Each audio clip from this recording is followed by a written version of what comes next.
अस्सलाम वालेकुम तो सारे पे हो आसिफ अशारी भाईजान खुशखबरी इतनी मैं तो को दसा नहीं सकता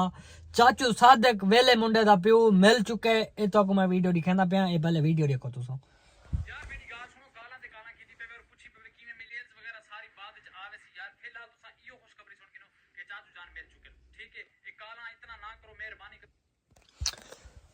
फाइनली वीवर तो सारे ते पे सो चाचा सादिक मिल चुके हैं चाचा सादिक सारे तरफों तक सलूट थी गया खैर खरियत नाल चाचा सादिक घर आ चुके हैं माशाअल्लाह वेला मुंडा भाई तक भी मुबारक थी वे मलिक उमर तक भी मुबारक थी वे मलिक उमर पूरे अपने